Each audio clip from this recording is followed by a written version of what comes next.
ಇವಾಗ ಟೈಮ್ ನೋಡಿ 12 ಕಾಲಾಗಿದೆ ರಾತ್ರಿ. ನಾನಿನ್ನು ಬಟ್ಟೆಗಳನ್ನ ಸ್ಟಿಚ್ ಮಾಡ್ತಾಯಿದ್ದೆ. ನಾವು ಎಲ್ಲ ಸ್ಟಿಚ್ ಆದಮೇಲೆ ಈ ರೀತಿ ಪೀಸ್ಗಳು ಇದೆಲ್ಲನೂ ಹೀಗೆ ಇಟ್ಬಿಟ್ಟು ಯಾವತ್ತೂ ಮಲಗಬಾರ್ದು. ಇದನ್ನೆಲ್ಲ ನಾವು ನೀಟಾಗಿ ಇಟ್ಬಿಟ್ಟೆ ಮಲ್ಕೊಳ್ಬೇಕು. ಯಾಕೆ ಅಂದರೆ ನಾವು ಕೆಲಸ ಮಾಡೋವಂಥದ್ದನ್ನು ನಾವು ಲಕ್ಷ್ಮಿಯ ರೂಪವಾಗಿ ನಾವು ನೋಡಿಕೊಂಡ್ರೆ ಅದು ಕೂಡ ನಮ್ಮನ್ನು ಅಷ್ಟೇ ಚೆನ್ನಾಗಿ ನೋಡಿಕೊಳ್ಳುತ್ತೆ. ಹಾಗಾಗಿ ನೋಡಿ, ಇದು ಎಲ್ಲಿ ಏನಿದೆಯೋ ಅದನ್ನೆಲ್ಲ ಅದರ ಜಾಗಕ್ಕೇ ಇಟ್ಟಿಟ್ಟು ಅದರ ಜಾಗಕ್ಕೆ ಎತ್ತಿಟ್ಬಿಟ್ಟು ಆನಂತರನೇ ನಾವು ಹೋಗಿ ಮಲಗಬೇಕು.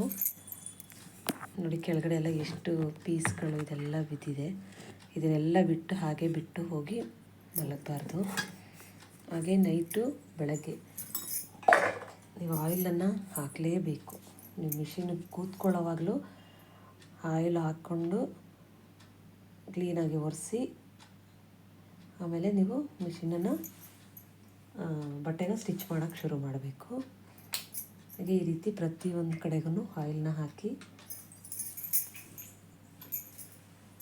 ಒಂದು ಚಿಕ್ಕ ಪೀಸನ್ನು ತಗೊಂಡು ಈ ಟೆನ್ಷನ್ ಕೆಳಗಡೆ ಇಟ್ಟು ಇಲ್ಲಿ ಕೂಡ ಒಂದು 4 ಡ್ರಾಪ್ ಆಯಿಲ್ ಹಾಕಿ ಹೀಗೆಲ್ಲ ಮಾಡೋದ್ರಿಂದ ನಿಮಗೆ ಮಿಷಿನ್ ಎಷ್ಟು ವರ್ಷ ಆದ್ರೂ ಹಾಳಾಗಲ್ಲ.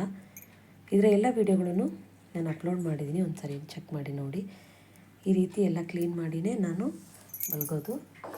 ಅದು ಎಷ್ಟೊತ್ತಾದರೂ ಆಗಿರಲಿ, ಈ ರೀತಿ ಕ್ಲೀನ್ ಮಾಡಿ ಅದನ್ನು ಮುಚ್ಚಿ ಇಡಬೇಕು.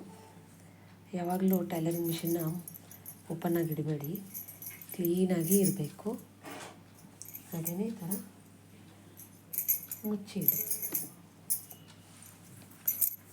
ಮುಚ್ಚಿಟ್ಬಿಟ್ಟು ನಾನು ಇದೆಲ್ಲ ತೆಗಿತೀನಿ. ಇವಾಗ ಒಂದು 5 ನಿಮಿಷ ಕೆಲಸ ಆಗುತ್ತೆ ಅಷ್ಟೇ, ತುಂಬ ಏನು ಟೈಮೆಲ್ಲ ಏನೇ ತೊಗೊಳ್ಳಲ್ಲ. ಒಂದು 5 ನಿಮಿಷ ಕೆಲಸದಲ್ಲೇ ಏನೇನು ಬೇಕೋ ನನ್ನ ಕೆಲಸ ಎಲ್ಲ ಮುಗಿಸ್ಕೊಂಡು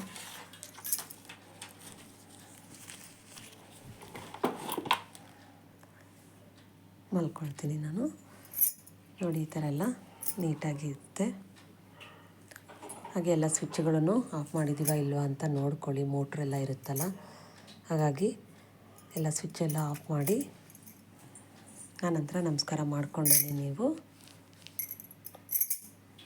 ಹೋಗಬೇಕು. ಈ ಥರ ಎಲ್ಲ ತೆಗೆದುಬಿಡ್ತೀನಿ. ಇವಾಗ ಎಲ್ಲ ಗುಡಿಸ್ಬಿಟ್ಟು ನಾನು ಹೋಗಿ ಮಲಗ್ತೇನೆ. ಟೈಮ್ ನೋಡಿ 12:20 ಆಗ್ತಾ ಬಂತು.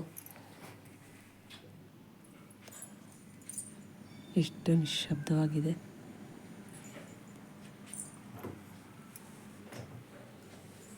ನಾನು ಇವಾಗ ಮಲಗಬೇಕು. ಮಿಷಿನ್ ಮೇಲೆ ಏನೂ ಇಡಬೇಡಿ, ಈ ಥರ ಯಾವುದನ್ನು ಎಲ್ಲ ತೆಗಿತೀನಿ ನಾನಿವಾಗ. ನೀಟಾಗಿ ಇಟ್ಬಿಟ್ಟು ನಾವು ಎದ್ದೊಳ್ಬೇಕು.